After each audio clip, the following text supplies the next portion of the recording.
Los protagonistas del acontecer regional en Mesa de Noticias. Bueno, comentábamos que el programa de hoy va a estar focalizado en lo que fue la cuenta pública también ayer del presidente Gabriel Boric. Hay varias aristas que en el fondo hay que conversar también y a propósito de que por supuesto que en esas 3 horas fueron muchos los temas que se tocaron. Además, y para conversar ahí en uno de ellos estamos ya con la Seremi de Ciencia, Sofía Valenzuela, aquí en el estudio, que le damos la bienvenida. ¿Cómo Bienvenida, estuvo Seremi. ayer ahí viendo la cuenta pública y muy extensa, imagino, ahí con los Seremi? Hola, muy buenos días, Ángela, Leslie. Sí, ayer estuvimos en el gabinete mirando la cuenta pública.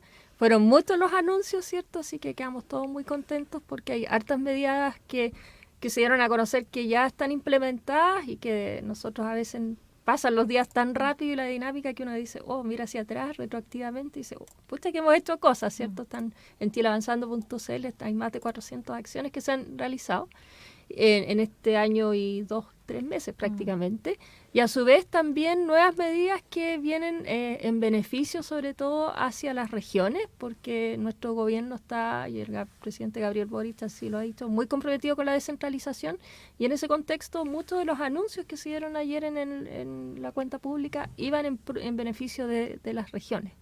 Sí. Ahí también desde el punto de vista de las universidades también y avanzar en lo que tiene que ver con el presupuesto público, ¿cómo destacaría también los anuncios realizados en ese ámbito?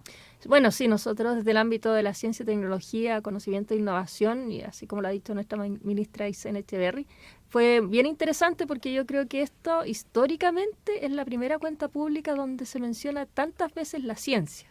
Porque uno antes hacía el ejercicio de buscar ciencia y aparecía eficiencia, conciencia, pero no ciencia per se. Y en esta cuenta pública, ¿cierto? La ciencia apareció mencionada varias veces, incluyendo un aumento del presupuesto, que el presidente se ha comprometido idealmente llegar al 1%, pero obviamente eso hace en un plazo 6, 7, 8 años, no se puede aumentar como quisiéramos.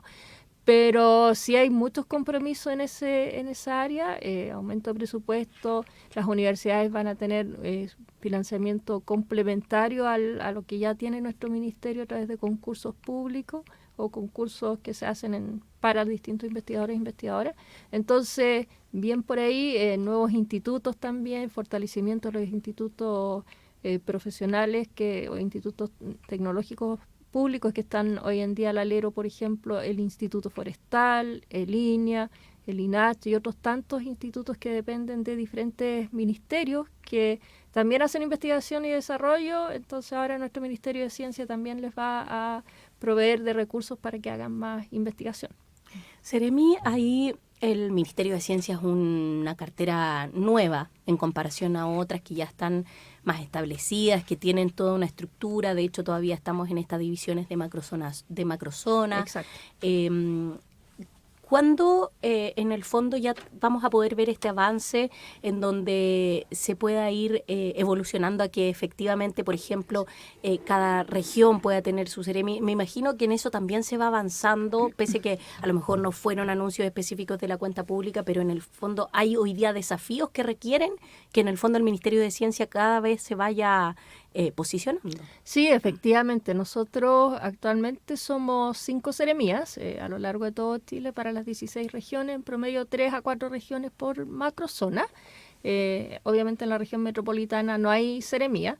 Y cuando se creó el ministerio en el año 2018, en realidad lo dejaron sin urgencia, no podría decir, la instalación de las seremías porque dieron un plazo hasta el 2029. O sea, todavía nos queda bastante tiempo para ver y evaluar si es necesario una seremía por cada una de las regiones. No obstante aquello, estamos viendo opciones hay que ver, obviamente todo esto va por presupuesto, porque además instalar una seremía no es menor, o sea, tiene su costo, porque la idea es que si vamos a instalar una seremía sea con todo, o sea, actualmente las seremías hay 5 profesionales más el seremi, entonces implica recursos, pero se está evaluando la posible instalación de al menos un par de seremías más este año, el que sigue, porque como bien dices, necesitamos tener mayor presencia en las distintas regiones, necesitamos también ir fortaleciendo la investigación, el desarrollo, sobre todo en regiones que en las cuales cuesta llegar, ¿cierto? Tenemos la macrozona austral, Punta Arenas, Coyhaique, Aysén, o bien en el norte también, donde sí hay investigación, hay pocas universidades, pero también necesitamos que los profesionales se vayan a regiones. Y ahí también nosotros también, incluso en el Biobío, tenemos desafíos para retener a quienes se forman acá como investigadores y a su vez atraer. Entonces, en ese sentido, estos financiamientos que anunció el presidente, que van a ir en pos de fortalecer las universidades regionales, porque en este caso va principalmente enfocado a aquello, universidades regionales, para que generar las condiciones habilitantes para que todas las universidades puedan competir en el futuro en igualdad de condiciones. Hoy en día sabemos que más del 50% del presupuesto de nuestro ministerio, a través de concursos, ¿cierto?, se queda en Santiago, en la región metropolitana. Y de ahí Valparaíso, Concepción. Ni siquiera la región de Valparaíso ni la región del Biobío, sino que en esas dos ciudades prácticamente. Entonces, por eso estamos haciendo un fuerte trabajo en descentralizar no solamente desde Santiago, pero que también todas las regiones puedan tener capacidades de desarrollo, de investigación y desarrollo. Y Seremi, también otro de los temas que se tocó en la cuenta pública tiene relación con esta política nacional de inteligencia artificial, donde además que la inteligencia artificial por sí sola ha sido un temazo durante este año, a propósito también de los límites, los usos también. Desde esa perspectiva, bueno, va a haber una especie de como plan piloto para el ámbito de seguridad, para utilizarla. Desde esa perspectiva, ¿cómo se relaciona también el ministerio con el uso de la inteligencia artificial y también la aplicación en otros ámbitos, como decía acá, monitorear, por ejemplo, el cargo de robos de vehículos en distintas zonas, que también, por supuesto, es un tema mucho más contingente? Sí, o sea, la inteligencia artificial últimamente ha tomado un gran auge, si bien es un término que se acuñó por el año 1950 y recién ahora está como, lo estamos visibilizando, boom. Está como boom, ¿cierto? Vemos la opción, o sea, han hecho algunos experimentos donde ponen un robot leyendo noticias y parece una persona, etcétera, pero también la podemos usar para seguridad de las personas, seguridad vial y demás, ¿eh? Y en ese contexto nuestro ministerio está actualizando una política nacional de inteligencia artificial. Sobre todo esta actualización va en pos de cómo usar la inteligencia artificial para políticas públicas, para seguridad, pero también cuáles serían los límites éticos del desarrollo de la inteligencia artificial, porque la inteligencia artificial es una tecnología. Y nosotros, nuestra historia de la humanidad nos ha mostrado que cada vez que hay una tecnología para el beneficio de la sociedad, nunca falta alguien que la usa para mal. Entonces, por eso se está trabajando harto en los límites éticos y de ahí sacar normativas y cómo se podría emplear esto en distintas políticas públicas, liderado por nuestro ministerio. Esta actualización debería estar lista a fines de octubre de este año y junto con ello se va a hacer una primera cumbre de inteligencia artificial de países de Latinoamérica y el Caribe. Entonces, donde van a venir muchos tomadores de decisiones, ministros y otros que estén involucrados con inteligencia artificial para específicamente ver estos temas, sobre todo la parte ética y normativas. Eso mismo le iba a decir, porque hoy día estamos viendo cómo los creadores a nivel internacional están poniendo como el énfasis, decir, como no desarrollemos primero antes de poder generar a lo mejor algunas normas. Entonces acá este trabajo tiene que ir de la mano también entonces con proyectos de ley, sí o sí un trabajo con el Congreso entonces para poder implementar esta política. Sí, y todo basado en evidencia científica. O sea, también lo que no nos puede pasar es que... porque a veces ocurre que la tecnología, el desarrollo científico, o sea, siempre ocurre, va adelante, un poquito más atrás son los mismos científicos y científicas quienes levantan las alertas éticas, ¿cierto? Oye, aquí esta tecnología, esta cosa podría ser, están tales problemas desde un punto de vista ético, y más atrás viene la legislación. Y a veces cuando no se conversa y no se entiende mucho estos problemas y no se toman las medidas a tiempo, la legislación llega a prohibir el desarrollo tecnológico. Entonces eso es lo que no nos puede pasar. Y por ello es importante hacer esta cumbre a nivel latinoamericano, porque como Latinoamérica y el Caribe tenemos estilos bastante similares, éticas, morales muy parecidas, entonces va a ser fácil ponernos de acuerdo. Y en ese contexto, entonces, de ahí salen las legislaciones, pero esas legislaciones tienen que estar basadas en evidencia científica. O sea, no podemos llegar y decir se va a prohibir, porque sería lo peor que nos podría pasar, sino que la vamos a utilizar bajo tales y tales condiciones. Entonces, ahí sí estamos apoyando como Ministerio de Ciencia. Seremi, y ahí hoy día en estos desafíos, porque el Ministerio de Ciencia está súper desafiado. Venimos de una pandemia en donde la ciencia se posicionó como, en el fondo, el respaldo para muchas de las decisiones que se tomaron para salir de esa crisis. Pero, bueno, usted mencionaba, ayer también el presidente mencionó nuevos fondos, pero siempre el dinero es escaso. Hemos visto, nosotros vemos también aquí en la zona muchas investigaciones que quedan paradas en la mitad. ¿Por qué? Porque se acaba el dinero, porque cuesta, después pasa 1 o 2 años en donde alguien dice, ya bueno, yo voy a poner el dinero, pero en el fondo ese siempre ha sido la traba. ¿Cómo van esas conversaciones cuando hoy día estamos hablando de inteligencia artificial, de derechos neurociencia también, derechos, ética en eso? ¿Cómo enlazamos todo eso y cómo se ven las conversaciones justamente en el Congreso cuando uno podría decir, oye, hay infinidad de otros problemas que son como de casi primera necesidad, esto siempre dejémoslo un poco de lado? Y normalmente volvemos a tocarlos cuando viene el Congreso futuro. Y entonces, ¿cómo se ve ahí las conversaciones justamente con lo legislativo? ¿Se ve una apertura a que esto pueda tomar una relevancia importante? Sí, bueno, ahí nuestra ministra y subsecretaria y nosotros mismos hemos estado presentes en Valparaíso en la Comisión de Ciencia, y la ministra con la Comisión Futuro del Senado y nosotros en la Cámara de Diputados, conversando acerca de cómo la ciencia puede aportar en distintos ámbitos de nuestras vidas y en el desarrollo de nuevas legislaciones. Por ejemplo, no solo en inteligencia artificial, pero en temas tan preocupantes como es la seguridad. Hoy en día la ciencia tiene mucho que decir. O sea, uno dice, ¿qué tiene que ver la ciencia? Tiene mucho que decir. O sea, nosotros podríamos ahí aportar con el conocimiento necesario para desarrollar estrategias, ya sea en modelos educacionales, cómo podemos retener más a los niños, niñas en los establecimientos, cómo podemos fomentar otras habilidades que ellos puedan ir desarrollando, cómo podemos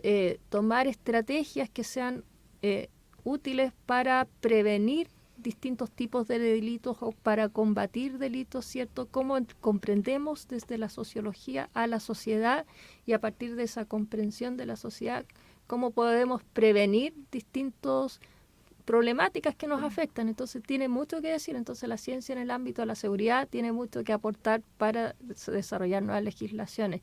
La ciencia tiene mucho que aportar no solamente en inteligencia artificial, pero por ejemplo en estas nuevas medidas de salud, de acortar los tiempos de espera. El mismo presidente Gabriel Boric decía, necesitamos más ciencia en el Estado.